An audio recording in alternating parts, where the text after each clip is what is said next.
Welcome to The Hot Dish, comfort food for Middle America. I'm Heidi Heitkamp, and this is a special edition.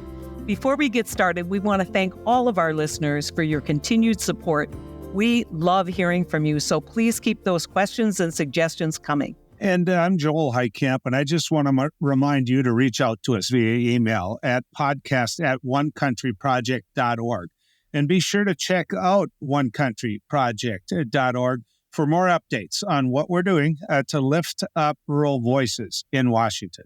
Joel, we talked a lot about your pumpkin patch. How's it going? You making any money? No, we're harvesting. I'm not making any money. My grandkids are making money, but they're learning to shake hands and thank people for giving them money. But what they found out is Grandpa should have been a farmer.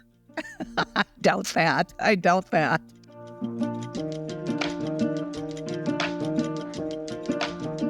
Joel, I spoke with two special guests individually. I spoke with John Giles, the mayor of Mesa, Arizona, about climate action goals and immigration policies in his community and for the nation. But first, I spoke with George Goehl, an author and fellow podcaster, about his career as a political organizer and his deep connection to the people of rural America. All right, let's listen to that conversation. Today, I'm really excited to talk to my next guest, George Goehl, who is doing amazing work in helping organize rural America. He has founded a new project which is gaining steam called Addition. He's also an expert on something that I care a lot about, as you all know, being faithful listeners of The Hot Dish. And that's the intersection of rural and working class Americans. He's launching his second season of his critically acclaimed podcast, To See Each Other, which shatters stereotypes about small-town America. George, I want to talk a little bit about what you're doing in Wisconsin, and you're out there organizing right now ahead of this election. Can you give us some sense of what's happening in the places where you're working? Sure, I'm happy to do it. Happy to be here. Been following you and this work for a long time. So just jumping right into elections, I would say in Wisconsin, there is a super hot issue. And I'd say in many ways a hot issue that I'm hoping Democrats really discover in time. But Wisconsin has a rich history of county-owned nursing homes. Some of them have been around for 125 years, and people love them. They're beloved. They're 5-star institutions. The staff turnover rate is super low. The morale is super high, and therefore the care is excellent. And there is a push by anti-government conservative county boards to privatize them and sell them off, even though the finances are in excellent shape. So there's actually no reason to sell them off other than an anti-government ideology. And it stirred up a hornet's nest. You've got like small towns, especially senior citizens across partisanship. You got Democrats, independents, and Republicans coming together and agreeing on this issue, flooding into county board meetings, writing letters to the editor, giving county board members a hard time everywhere they can. And folks are now trying to pivot that work into the election. And I'll just say one last thing about this issue. In the April elections in Wisconsin, this proved to be a strong political issue. In 3 counties where conservative county board members were trying to privatize the nursing home, 2 county chairs got booted. And these were actually pretty sophisticated politicians. And across those 3 counties, about 10 county board members who were really pushing to privatize the nursing homes were replaced by candidates who wanted to keep them owned by the public. I think that this is such a great example of why it is so important for anyone who wants to have political influence in rural America to not just knee-jerk, this idea like they vote against their interest. No, they really don't. You just don't understand what their interest is. What you've done so well, I think, in your work is try and not just tell people what they should care about and worry about. What advice would you give to other people who are wanting to see some changes politically in rural America and feel discouraged? I love that question. I would say start with listening and trying to really understand where people are at and how they're viewing the world.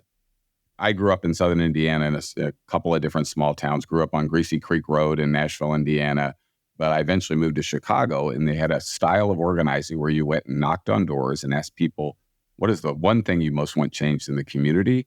And as long as that was within our value set, we'd work on that. We wouldn't say, oh, we got a grant to do this, or what about climate, or whatever the thing is. And so we weren't in Wisconsin, and we're working at where I work, we're working in a bunch of states, but we weren't like, there's a great fight to be had on publicly owned nursing homes. We went and asked people, we did 30 meetings with people in small towns in Wisconsin and asked them a number of questions and said, but the question of what issue like keeps you up the most at night, it was aging in a small town and in a rural community. And that included in-home long-term care, nursing homes, and transportation and other issues. But really what was most hot was this privatization of the county-owned nursing homes. And so start where people are at. We say it all the time, but it actually works. And I'll just say, and you know this, but like, one, I think we forget about all the existing social justice fighters in rural communities. I'm convinced that every rural community in the country, there are a set of people, some small, some bigger, that are always the ones that stand up for what's right. And we spend so much time obsessing over the MAGA voters that we kind of almost write those folks out of the story. I feel like they were barely a footnote to the resistance to Trump. So they're there and they want to get organized. And when they start organizing, we can bring more and more people in. Yeah. You know what I call them? They're the whisperers. Yes. I'm a Democrat. Yes. You know, I'm with you.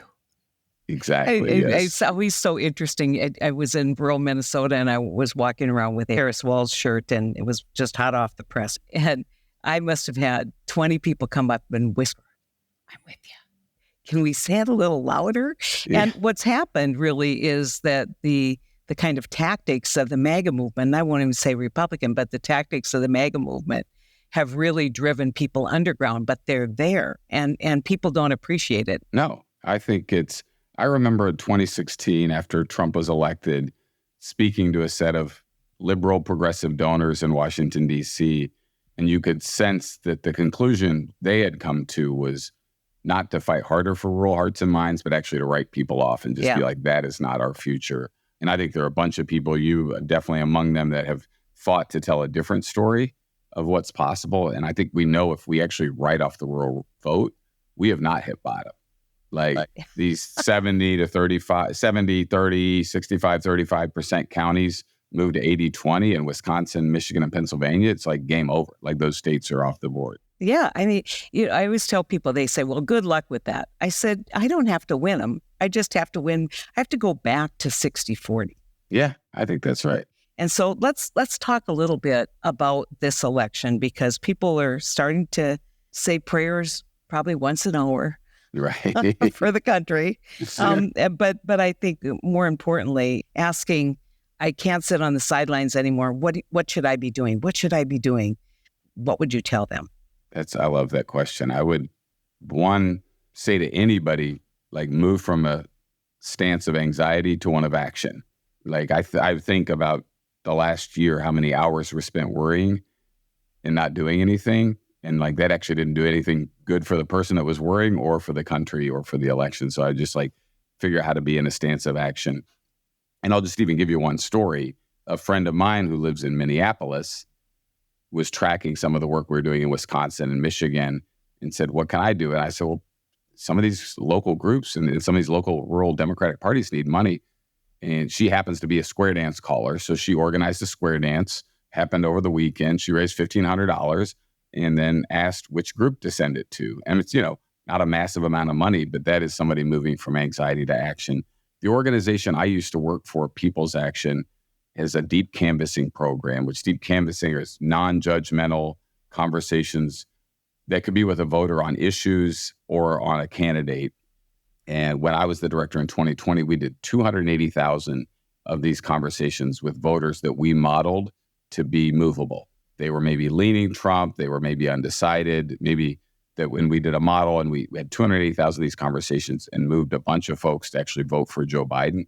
So if you go to peoplesaction.org, they have a deep canvas phone program that you can become a volunteer on. So those are two ideas. That's a great idea. And, I think rural people are better at talking to people than urban people sometimes, because sometimes questions come off as condescending. I don't think they're intended that way. But I have a friend who talked about canvassing in Iowa for Joe Biden. And when he knocked on the door, he didn't say, who are you going to vote for? In rural America, that's a pretty private question. Yeah. And, he would say, what kind of country do you want to live in? What do you care about? Mm-hmm. And that would start the conversation. And what he would say is that it didn't matter if they were Democrats or Republicans. They pretty much gave the same answer, what they wanted. And so we've built this whole narrative about how we're polarized across political ideology. And what's really interesting is we're not polarized much on issues at all. Mm-hmm. In 2017, I was part of a group that decided to go out and have 10,000 listening conversations in rural communities. And we went hard in counties that swung from like either supporting Obama or pretty close to giving him the majority of their votes. And then had one of those, some of those counties like that had 20-point swings. And we listened and we asked 3 questions, like, what issues keep you up at night? We then asked, what do you see as the solution? We didn't want to make any assumption that if somebody said healthcare, that they thought public health care was the answer. So we just, like, what do you see as the solution? And then we asked, like, who and what do you think is responsible for what are the challenging conditions in this community right now? And what was really interesting about that is, I think it was around 45% said people, who get public benefits, some kind of welfare comment. 40-some% said undocumented immigrants. But 81% said a government controlled by Wall Street and big corporations. So there were like kind of two kinds of populism, for lack of a better term, or 2 kinds of meaning-making understandings of what were there. And so it's there. The anti-immigrant sentiment is there, but there was actually an opening that we saw in that. Do you think the pick of Tim Walz, Governor Walz, will have political legs for her, or is that just, I think it's actually the biggest deal for those of us who said we have to actually love our rural communities, listen to people and contest for the rural vote since Donald Trump got elected. I think it's the biggest thing that has happened. And I actually because I love this country, I love that it was a daughter of immigrants who happened to live in Oakland who made the biggest rubber stamp of that we actually have to contest for the rural vote. So I just want to say that. And I was there in Eau Claire, the second of the events they did after Vice President Harris picked Tim Walz, and that they had a family farmer introduce her. It actually wasn't even in Eau Claire. It was actually out in a field surrounded by corn and soy. So I think it is a huge deal. I think his sensibility about what people's lives are like. Yeah, we do change our own oil and our own air filter. And we like to go out and be outdoors. And yes, I remember having people telling me I can't wear camo anymore because it seemed like that was like a right-wing thing to do. And I love that he has a camo hat. And so I think it's a huge deal.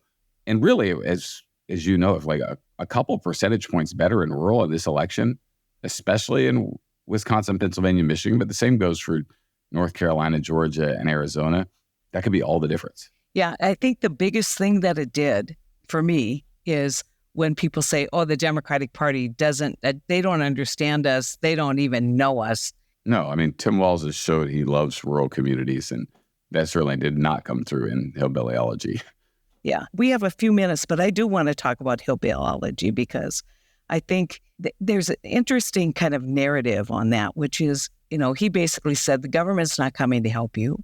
Private industry's not coming to help you. You got to help yourself, which isn't a bad message, right? But now it's like he's bought into the whole grievance thing that every problem that there is in Appalachia is, some elite New Yorker's fault. Well, what concerns me so much about that book is, in addition to basically denigrating rural communities and a lot of people that he grew up with, is I think as Trump ascended, I think a lot of people, and probably some listeners here, and a lot of people are like, who are these white rural people with red hats, and why do they love this guy? And the fascination makes total sense. Like, it was a big shift in our politics. I remember meeting with some Wisconsin Democratic county chairs, and they were just still wrestling with the fact that experience now had no bearing in elections locally. Like they actually had QAnon members that were on their school board, had no interest in education. But I think the fascination with the quote unquote MAGA rural voter means we don't see those rural Democrats and social justice people that are still there fighting. And I think we have to see them. And if we could invest more in them. So in 2022, feeling kind of cooped up from COVID, I went and did 50 meetings with people in Wisconsin, Michigan, and Indiana. And people were innovating like crazy. One group of older women had to basically befriend a former Dem turned Trump voter, and they would have a coffee with them every week, and they were just playing the long game. It was like 30 women in one county were doing this. In Walworth County, people were contributing $30 a month to keep, so they could have 2 offices in the county. They had actually more, physical presence than the Republicans. And even some of them that were pretty beat up when I met them in 2022 and were struggling to get yard signs out to rural communities. One of them, they were pretty beat up when I met them. They started this thing called the Tri-County Influencer Campaign, and they are now providing signs, messaging, radio ads, and billboards to 40 counties in Wisconsin and now to counties across the country. So it's like, I just hope we move more of our focus to those folks. They're the ones doing the work. They can't turn off their notifications so they don't have to see a "Let's Go Brandon" sign. That might be their next door neighbor, but they're out there fighting and fighting and fighting, and let's give them more attention. Truer words were never spoken. I mean, the stuff that you've done, the work that you've done, have you published your visits? Can people read the stuff that you've been putting out there, and where would they go? A few places. I mean, the podcast To See Each Other, there was a season in 2020 that followed 5 rural organizing groups that were busting all kinds of stereotypes about rural communities. And then this year follows one of the fights around the privatization of these nursing homes. So these are stories that give you hope, and they also tell a more accurate story of rural communities. The organization I used to work for and still love, People's Action, has a report on those thousands of conversations I mentioned, and also on deep canvassing and how it helped move people on issues used to divide us. So those are a couple places to look. Keep up the fight. I'll keep up the fight. And, let's hope that in 2028, that this won't be an afterthought. It will be, okay, we're going to think about persuadable suburban women. We're going to think about our traditional base working class men and women, but this intersection of working people and rural people that help build the modern Democratic Party has not been nurtured the way it should have been nurtured. That's right. I'm so glad that you're connecting the two, both rural and working class, wherever they live. That's who we got to fight to get back. Anyway, thank you so much, George. So appreciate you coming on. I know you will give hope to so many people out there listening. Let's get back together after the election and talk about lessons learned and what the next steps are. Yes, and hopefully celebrate.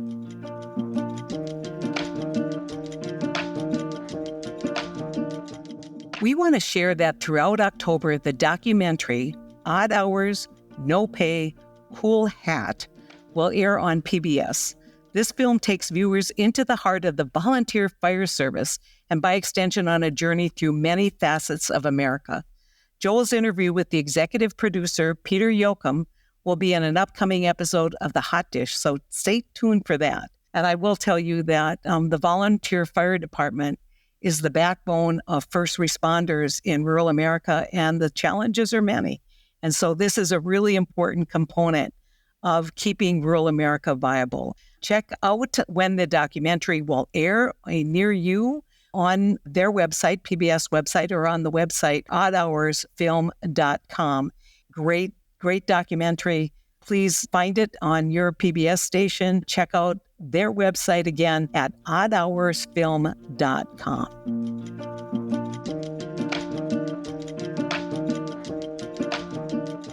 I'm very pleased to welcome Mayor John Giles of Mesa, Arizona. The mayor has been a transformative leader with forward-thinking policies and solutions on issues I know many of our listeners will find important, whether that is immigration, affordable housing, which is such a big issue, and climate action. He serves as the chair of the Immigration Task Force for the U.S. Conference of Mayors and is also a prominent voice in the efforts to end childhood hunger and promote sustainability. Welcome, Mayor, to The Hot Dish. We are very excited about your participation today. Thank you. I'm equally excited. I'm looking forward to talking about whatever's on your mind, but I mean, there's a lot to talk about today. You recently made some headlines by participating in the DNC in spite of being a lifelong Republican. And so I'm sure that has created some interesting dialogue where you live. And I'm interested in your rationale for that, why you took that risk. Thank you. It wasn't something that I decided to do without some contemplation, because I come from a pretty conservative city. We are, a few years ago, Politico did an article about Mesa, Arizona, and said we were the most conservative large city in the United States. And I am a lifelong Republican. And so I was elected in a nonpartisan election. And I'm proud of the fact that I think our city government functions in a very nonpartisan way. I've got progressive Democrats and conservative Republicans on my city council, and we get along wonderfully. And we focus on solving problems. And so I rarely wade into partisan politics if I can avoid it. But occasionally we're confronted with situations like the one we are now, and I think that silence is not an option. I think in order for me to do a good job as mayor, I need to protect the interests of my community, and that would not mean being silent with the prospect of a second Trump term. Well, it's so interesting to me because of all of the kind of history of Arizona in 2020 and what that meant. I obviously know the governor pretty well, Governor Ducey, and also Governor Hobbs. So I know that Arizona has still got that incredible independent streak. And, it's kind of the ethic of so many Arizona politicians that I know, and I'm good friends with the McCain family. It speaks volumes about, I think, the American West and how we were formed. But I want you to talk a little bit about your community, Mesa, because many, many North Dakotans winter in Mesa. And so it's a place that we know very well, and we have watched over the time just explode into this very large population and diverse community.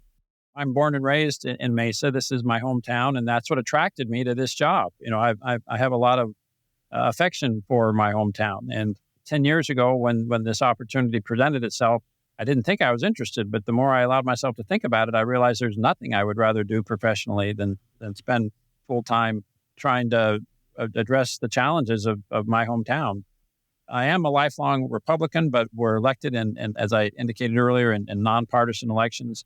And local government, I think, is still one of the last places in our political culture where partisan toxicity, hasn't really found a home yet. I mean, even in our school boards now, it's sad to see national influences that are coming in and derailing our school boards. And so far, so good in terms of the Mesa City Council. We've got some level-headed people, and it's been a great experience. But Mesa is one of the larger cities that maybe isn't on the tip of everyone's tongue. We're right next to the fifth largest city in the United States, which is Phoenix. We're part of the Phoenix Metro. But we are the 36th largest city in the country, 520,000 people, and still growing. We will soon overtake Tucson as the second largest city in the state of Arizona.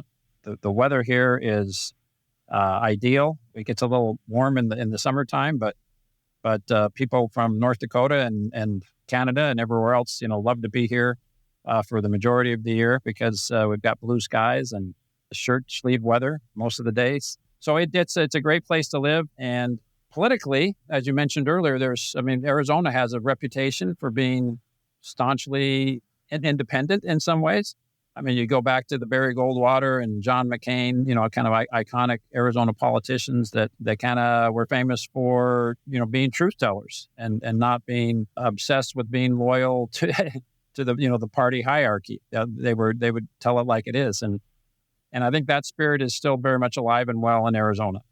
I'm a disciple of John McCain, so I aspire to follow his example, and that means maybe occasionally not being thought of as being a good Republican, because you just have to vote for the best candidates, and you have to, when people are wrong, you have to tell the truth about it. Well, I'm curious about your work in climate because, as you know, there isn't a political consensus that this is an issue that we need to take on, but yet we see a lot of local leaders, even if they are Republican, basically saying we need to do something about this. And so tell me how you got to your work in climate. You're right. For some reason, climate action has been viewed as a partisan issue, and I don't, for the life of me, understand that. And so early on in my service as mayor, I was confronted by some climate activists. They came in and laid out the facts and said, "Mayor, what's your plan?" And I had to I was caught a little flat-footed, and I said, I don't have a plan. Let me do a deep dive into this. And I realized that I needed to model some behavior for Republican elected officials and be a climate activist myself. So I was very proud of the fact that we adopted a climate action plan, several years ago, when it was pretty unusual for a Republican-led city to do that. And we not only adopted a plan, we've been very thoughtful and very intentional about taking steps to make progress in those areas. So it is really fabulous that you're leading the effort and that you're speaking about this, especially with other mayors, because I believe when the tale is told, that local government intervention is on the cutting edge and can, in fact, lead the dialogue. But, one of the major issues, Mayor, in this election is immigration. And you are there at what I would say kind of ground zero. And so, tell us a little bit about what your city's doing to address the challenges of migration and, what advice would you have for the rest of the country? Sure. Well, you're right. Border states, this is something that we've been, painfully aware of for a few decades now. And we've been lobbying Congress for some comprehensive immigration reform. And it's only been in the recent years that we've seen, the mayors of large northeastern progressive cities, and cities and states all over the country join into the choir of really demanding some sort of immigration reform in our country. And in this election, the presidential candidates realized that the economy and the border are the two issues that will probably determine the outcome of this election. So for those reasons, I have felt very compelled to interject myself at the national level with any opportunity I can, and appreciated the opportunity through the U.S. Conference of Mayors to do that. The thing that I want to remind people about on this issue is that the executive orders that you hear so much about, the most recent ones from President Biden, have impacted asylum seekers, and even going back to President Obama's DACA orders. These they have an impact, absolutely, but they're on shaky legal ground.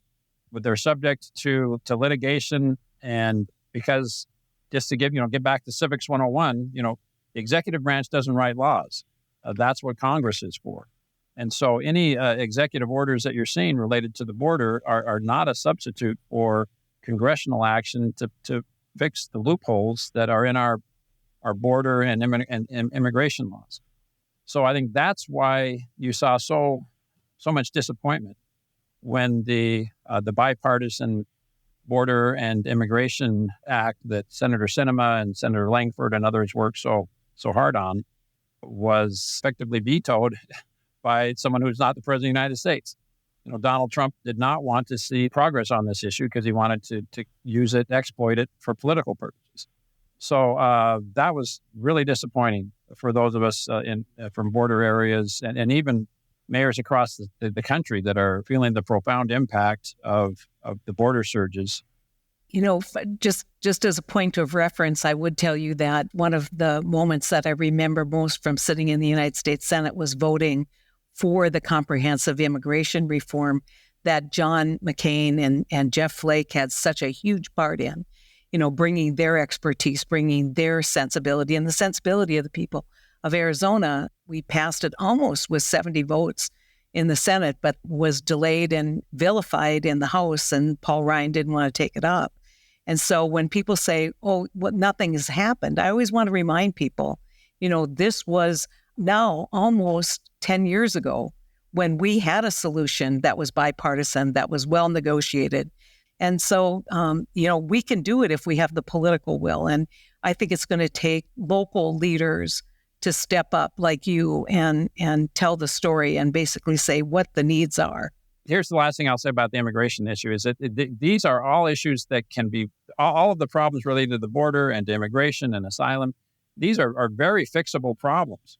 There's some really bright people in government that if we let them, we could have great policies for the border and for immigration laws and fix these problems very, very quickly. But we just refuse as a country to look at this as a problem to be solved because we are so committed to it being an issue to be exploited, to raise money on and to pander and to create fear over. If we could just get past that and say, okay, let's sit down in a bipartisan way and identify the issues. And we know what the answers are. We know how to fix this. Let's go ahead and fix it. I think people say, oh, well, we don't know the answer. Most of the issues that we deal with, whether it's debt deficit, whether it is immigration, whether it is housing, we have some idea. It's just, do we have the political will? And why are we constantly in these election cycles? But, Mayor, it is a joy to talk to you. And I feel like I know quite a bit about Arizona. I have spent a lot of time down there. And I just always am amazed by the quality of the leadership of Arizona. And so I think you, when you say John McCain is your hero, I think he would be very proud of you stepping up and speaking truth to power. So you should be congratulated. I hope so. And I do know exactly where he would be at in this election and what he would be saying and how hard he would be working to have an influence. So it's up to those of us who were impacted and drawn to this by his great example, I think, to be his voice. Thanks so much for joining us on the Hot Dish, Mayor. I think this has been a special episode with these two unique guests showing important perspectives, and I hope you enjoyed hearing them. Let us know what you think. Ask us your questions and give us, please, please, please, your suggestions. And, I just want to remind you again, you can email us, podcast@onecountryproject.org. That's onecountryproject.org. And thanks for joining us today on The Hot Dish, which is brought to you by One Country Project, making sure the voices of the rest of us are heard in Washington. Learn more about One Country Project at onecountryproject.org. We'll be back in 2 weeks with more Hot Dish, comfort food for Middle America.